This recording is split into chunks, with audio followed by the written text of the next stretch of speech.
gua pemilik tempat ini. Ini tempatnya namanya Kappa Kopi. Yuk kita dalam.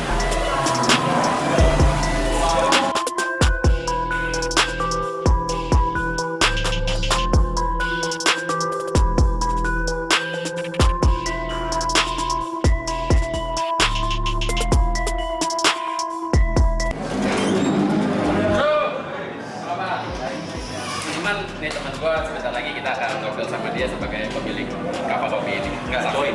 Oh iya, join di sini. Ya, oke, lo sudah bicara awal. Jubir. Wakili. Oke. Ya. Halo teman-teman, jumpa lagi di channel Angka TV. Pada video kali ini merupakan segmen baru di channel gue, yaitu yang membahas dan ngobrol bareng pelaku-pelaku usaha. Mudah-mudahan dari segmen ini teman-teman bisa memperoleh manfaatnya. Pada video kali ini yang perdana gue bakal ngobrol sama sohib gue dari zaman SMP, yaitu dia dan teman-temannya mendirikan Kappa ini, dan sebentar lagi gue mau ngobrol sama dia mengenai usaha kopi khususnya. Saksikan terus sampai habis lah.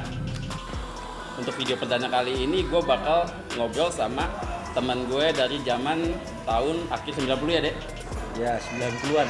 90-an, alhamdulillah. Udah berapa kami tahun? bersahabat lebih dari 20 tahun. 20 tahun. Dua-duanya sama-sama menjalani usaha, dan saat pengen bikin konten ini gue sangat langsung terpikirkan teman gue yang satu ini. Oke, langsung aja. Ini namanya Ade Firdianto ya. Dek, bisa diceritain nggak gimana terbentuknya Kappa Kopi ini? Siapa pendirinya, kapan, tahun berapa, dan bagaimana sampai di lokasi yang sekarang ini? Ya jadi gini ya, jadi kalau kopi Kappa sendiri itu berdiri itu belum lama sebenarnya, dari tahun 2019. 2019. 2 tahunan. Nah, kurang lebih 2 tahun. Nah, kemudian itu dipelopori oleh kita di sini juga kopi Kappa tuh bermitra ya, partner. Oke. Nah, kita berapa tuh orang? Ada 3, Mas Jainuri Alfan, kemudian Iman Dwi Nurdi. Itu punya tanggung jawab mungkin yang beda-beda ya? Iya, jadi kita sebenarnya tuh udah lama nggak ketemu karena itu sebenarnya tuh temen lama di zaman kuliah, gitu kan, zaman kuliah. Nah kebetulan kuliah apa dulu? Kuliah apa kalau boleh tahu?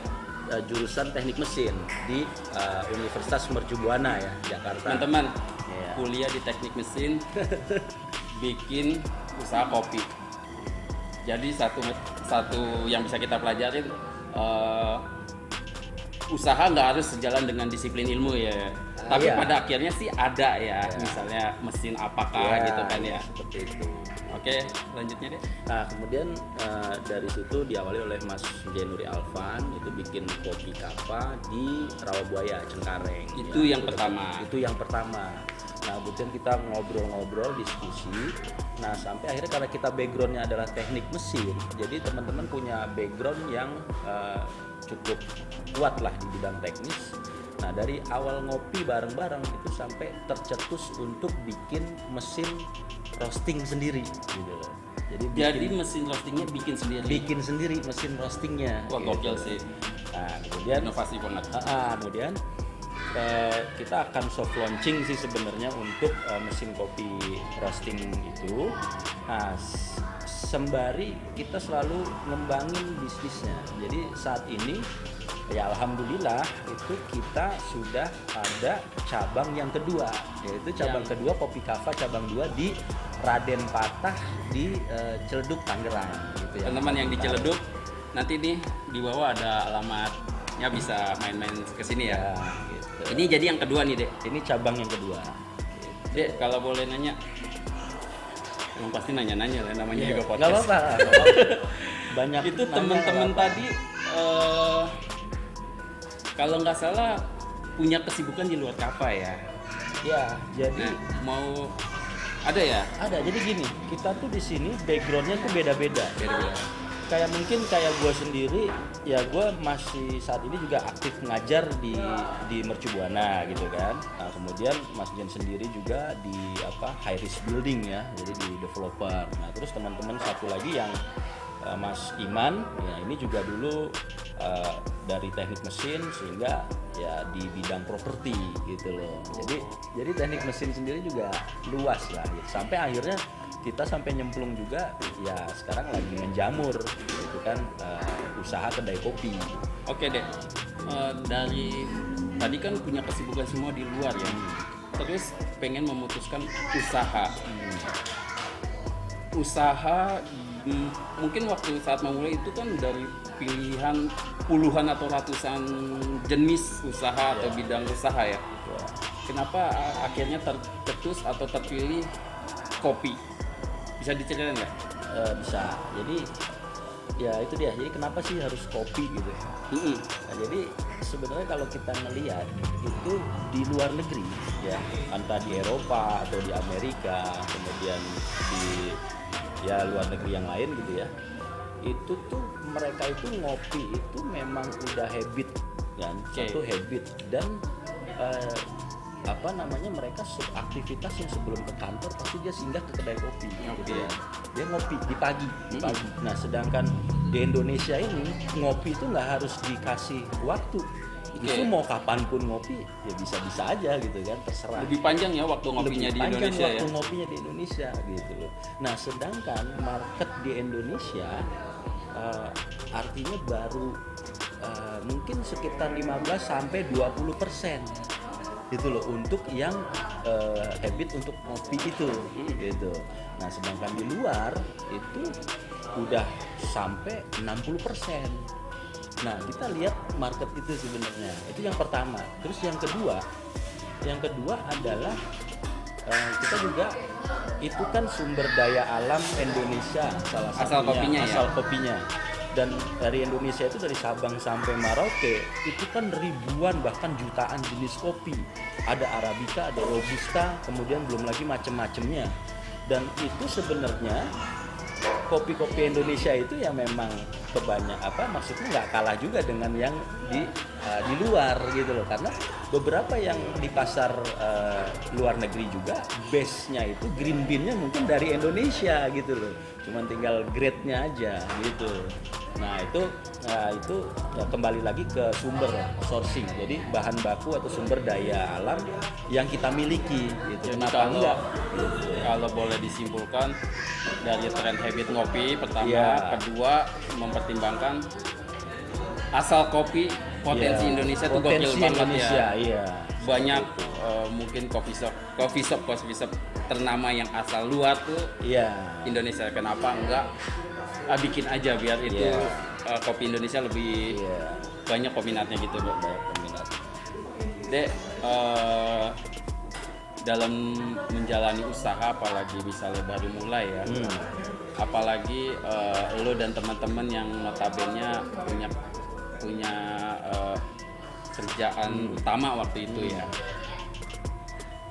Pernah ada nggak sih Dek, ini kalau teman-teman atau teman-teman padahal gue juga pasti mengalami nih yang notabene udah nyaman di dunia kerja mau menjalani usaha itu dari kiri kanan tuh biasanya ada tuh pro kontra, setuju nggak setuju.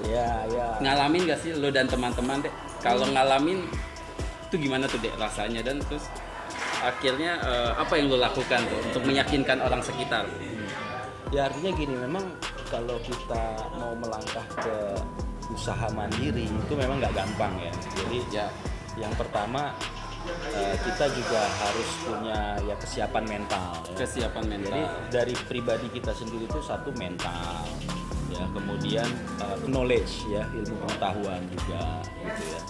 Kemudian lingkungan juga ya. Lingkungan artinya ya alhamdulillahnya sih ya di mana kita bergaul kan biasanya di situ hukum magnet bumi ya mengarah gitu. Bergaul dengan siapa ya? Penjual parfum kita jadi wangi. Jadi wangi. Kata gitu, siapa? Nggak tahu deh gitu kan. Gitu kayak gitu. Nah kemudian dari kopi harus kopi gitu kan. Ya. Jadi banyak. Terus kedua itu kalau kita usahakan apakah kita individu sendiri atau kita bermitra atau kita di kopi kafe. kita bermitra nih, ada beberapa teman-teman gitu kan. Nah berarti kan di situ harus satu dari pribadi masing-masing untuk menyamakan persepsinya dulu. Jadi visinya dulu, visinya kita samain dulu nih, kita usaha bidangnya ini gitu kan. Terus jadi kita nggak harus bicara profit gitu loh. Itu dulu targetnya, kemudian dibikin dulu konsepnya gitu kan, kemudian ya dicari juga tempatnya ya kan. Nah kemudian masuk ke apa namanya ya rencana anggaran biaya lah ya kira-kira gitu, karena kapital ini adalah variatif gitu. Jadi kapital ini nggak harus besar, nggak harus kecil, nggak harus sedang, tapi bergantung kepada kemampuan kita dulu gitu. Sama segmen pasar Sama mungkin segmen ya. pasarnya. Nah itu dulu tuh gitu. Kalau udah sevisi ya insya Allah berjalan lah. Jadi nggak perlu khawatir lah tuh. Ya asalkan kita tadi ya satu mental dari soft skill kita, kepribadian kita, mental, kemudian knowledge-nya juga ada. Karena mental, ya gue lebih setuju mental sih memang utama banget ya, karena apalagi di masa-masa awal tuh, gokil banget pasti berdarah-darahnya tuh kalau mental nggak siap. Makanya ada baiknya teman-teman yang masih sekolah atau kuliah udah mulai dari sekarang tuh. Ya. Nggak selalu, karena dunia usaha tuh nggak selalu lancar-lancar aja. Ketika ya syukur-syukur kalau langsung lancar, kalau enggak setidaknya kita punya pengalaman ya deh. Ketika nanti di hari-hari dewasa mengalami apa tuh lebih kuat lah ya. Lebih kuat. Ya, oke. Dek, ini kan masa pandemi ya. Ya. Kopi Kapa yang ini bisa dibilang kan lebih wow dari yang pertama ya. Ya. Dan di launching di masa Pandemi. Menariknya lo dan teman-teman malah memutuskan untuk membuka cabang yang ya dikatakan dengan modal yang sedikit lah. Ya. Itu deh apa pertimbangannya? Lalu apa kira-kira yang akan lo dan teman-teman lakukan gitu untuk bertahan dan memenangkan pasar di perkopian ini? Ya, jadi ini tadi masalah pandemi ya. Iya. Jadi kalau pandemi itu kan enggak, sebenarnya bukan berarti membuat kita tuh jadi lemah. Jadi apa namanya, pandemi itu bukan berarti kita jadi lemah. Jadi pandemi ini banyak bisnis yang tadinya di bawah langsung meroket bisnisnya. Ada juga yang di pandemi ini pengusaha besar langsung turun di bawah. Ada juga yang dari menengah langsung naik ke atas. Jadi kayak ini sirkulasi alam lah ya, seleksi alam gitu. Jadi di masa pandemi ini ada yang langsung terpuruk, Iya. nggak sedikit juga yang cukup mendapat apa ya, opportunity atau wow yang kesempatan. bukan wow apa, peningkatan usaha yang inilah. Iya. Contohnya aja nama-nama besar terkaya itu juga langsung goyang gitu loh. si Bezos Amazon langsung meroket. Jadi kita bukan berarti harus pesimis gitu loh. Jadi justru momen pandemi ini dijadikan salah satu momen itu untuk improvement dan sekarang lah waktunya untuk start gitu loh. Contohnya kayak ya sekarang kan banyak kayak usaha misalnya bisnis online sekarang di era pandemi ekspedisi apa segala meningkat gitu kan. Kemudian korelasinya ke ekspedisi. Iya, ekspedisi itu meningkat. Itu contoh yang real cukup naik. Kalau nggak kita start sekarang, ya bahkan nanti kita terlambat gitu loh untuk memulai gitu loh. Oke teman-teman ya, masa pandemi bukan alasan untuk kita berpasrah. Iya. Apalagi meratapi, susah nih ini apa-apa itu. Ya. Pasti ada jalan deh ya. Pasti ada jalan. Ya yang penting kita satu optimis, kemudian knowledge-nya ada, kemudian mentalnya siap, Mental, setuju banget. Kemudian ya berani gitu ya. Gitu, dan konsisten, konsekuen ngejalaninnya gitu sih menurut gua. Oke. Dek, coffee shop itu kan udah menjamur banget ya. Berapa tahun belakangan ya, kalau nggak salah 5-6an udah menjamur ya. Apa sih yang membedakan kopi Kapa dengan kopi lainnya gitu? Kapa ini punya konsep gini, kita itu sumber biji kopinya itu kita biji kopi mentah. Jadi kita beli biji mentah yang green bean, ya kan, masih biji mentah. Kemudian kita roasting sendiri pakai mesin roasting yang kita buat. Oh itu buat sendiri? Buat sendiri mesin Oke. roastingnya. Nah kemudian baru masa resting, habis itu baru masuk ke bar. Baru di situ di grinder, baru masuk mesin espresso, baru jadi kopi gitu. Jadi fresh roast lah, bisa dibilang fresh. Nanti fresh boleh ya di roast. segmen berikutnya kita bahas mesin roasting tadi ya. Boleh, ntar di segmen berikutnya tuh bisa bahas mesin roastingnya atau bahas kopinya gitu. Tapi sekarang gue boleh nyoba nggak kopinya? Oh boleh lah, boleh bisa. Mungkin